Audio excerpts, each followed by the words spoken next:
L'univers n'est qu'un, parmi d'autres, ainsi que l'a découvert l'humanité stupéfaite.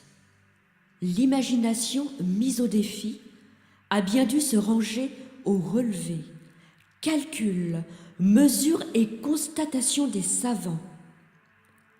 Les univers éclosent sans cesse, ils sont multiples et voyageurs. Glissant et tournoyant silencieusement, ils se touchent parfois, caresses timides ou délicats entrelacs, donnant naissance à un nouvel espace-temps. Alors, tout peut arriver. Les habitants de la Terre le savent désormais. Tout effleurement entre deux univers engendre un passage entre ceux-ci qu'il est possible d'emprunter.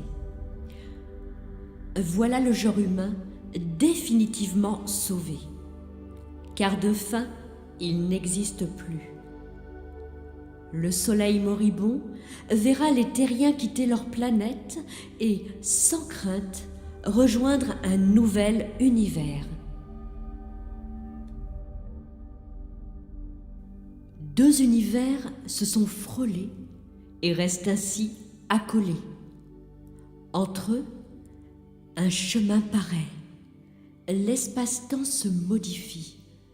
Des ondes inconnues parviennent à la Terre sans que les habitants ne les perçoivent. Ce n'est pas à eux que ces ondes sont destinées. De certains édifices, un écho s'élève, frémissant, lumineux, d'une étrangeté magnifique. L'écho s'intensifie. Les monuments entrent en résonance et se dédoublent lentement. Que va-t-il se passer? L'écho a choisi ses cibles. L'humanité s'est transcendée dans ses flèches de pierre, ses extraordinaires coupoles, ses chantiers séculaires, la monumentalité de ses audaces. L'architecture, qui est le premier des arts, s'apprête à se sauver elle-même. Elle se sait expression des cultures, synthèse de multiples savoirs et savoir-faire. Toutes les forces créatrices qui lui ont donné naissance ne l'ont pas laissée inanimée. Elle est vertigineuse, éblouissante, surnaturelle, consolatrice. Elle connaît sa puissance. L'expression de l'écho progresse. Maintenant, commence la recherche de l'objet céleste qui pourra l'accueillir. Les échos passent au large de la froide géante rouge, balayée par des vents stellaires, ne s'attardent pas auprès de la chaude naine blanche et de sa sœur jumelle qui, toutes deux, finiront en supernova. Traversant sans dommage les ceintures d'astéroïdes, laissés indemnes par les rayons cosmiques, les monuments naviguent toujours. La quête des édifices, porteurs de sens, aboutira. Dussent-ils dériver des millions d'années, le temps n'importe plus.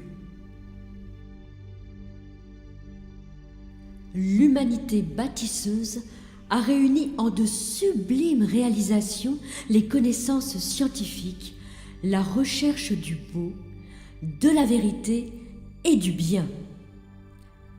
Les échos sont habités de tout cela et de bien plus encore. À la fois mémoire et avenir des hommes, ils les dépassent et les servent. De même que l'esprit humain envisage les possibles, tire des conclusions, prend des décisions, les édifices considèrent les exoplanètes qu'ils croisent au gré de leur voyage extrême. Les planètes océans, de lave, gazeuses, brûlantes ou glacées, ne peuvent convenir aux échos, car ceux-ci ont pour ambition d'être rejoints par les hommes. L'architecture, aussi dénommée premier art par les hommes, devenue écho d'elle-même, échappe à sa gangue terrestre et telle une gigantesque semence se dirige vers un ailleurs où elle pourra se déployer.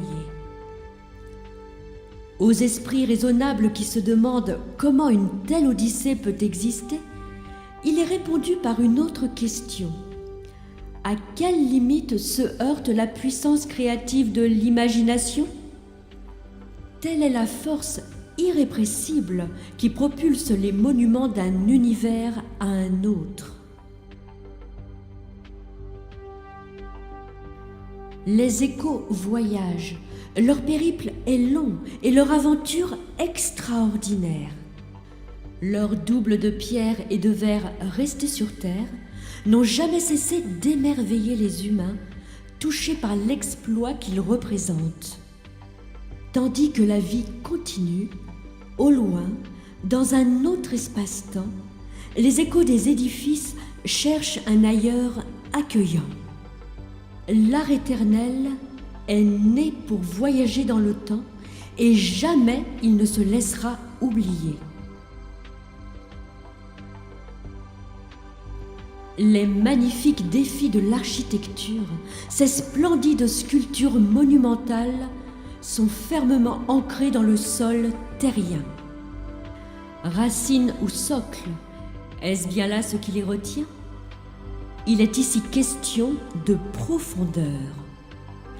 Les racines de ces œuvres impérissables s'abreuvent au cœur même de l'humanité. Leurs socles ne leur sont imposés que par la gravité. Les racines des créations artistiques doivent être soigneusement préservées afin de permettre leur régénération. Les racines de nos monuments sont l'essence de l'humanité. Libérées de la gravité par l'énergie de leur écho, ces œuvres sont entrées en transhumance. Leur voyage touche bientôt à sa fin. Au sein d'une galaxie tourbillonnante, la planète idéale a été enfin trouvée. Rocheuse, à distance parfaite d'une étoile, l'eau y est liquide. Les édifices s'y déposent les uns après les autres, doucement, sans aucun bruit. Après l'audacieuse traversée de l'espace-temps, vient le moment de l'apaisement. Dans le ciel, une étoile naine rougeoie. Au sol, la pierre scintille. Les échos du premier art s'immobilisent enfin. Leurs racines se coulent souplement dans le sol gracieux. Les bâtiments se magnifient dans leur nouvel horizon. Sur la planète idéale d'un autre univers, le premier art s'est installé. L'objet céleste où il s'est posé est d'une immense beauté car il ne pouvait en aller autrement. Il est l'écho des œuvres sublimes des humains. En ce lieu, tout est prêt pour la venue de l'humanité qui, le moment venu, traversera elle aussi les immensités. Émerveillés, les hommes trouveront là-bas les échos de leur plus divine création qu'ils craignaient avoir perdue à jamais. Mais il est encore trop tôt pour cela. Le nouveau paysage est à la fois fascinant et d'un calme lancinant. La déesse Écho, fille de l'air et de la terre, renaît. Sereine, traversant les salles vides et lumineuses, les longs couloirs tièdes, les atriums monumentaux, les galeries aux perspectives infinies. Elle attend. Le jour viendra où Écho enverra ses ondes aux autres arts pour que ceux-ci se meuvent et rejoignent à leur tour la planète idéale dont les humains, en dernier lieu, respireront l'atmosphère. Sculpture, peinture, musique et littérature se dédoubleront l'une après l'autre sous la volonté d'écho et trouveront leur place dans un nouvel univers qui les attend, baigné d'espoir.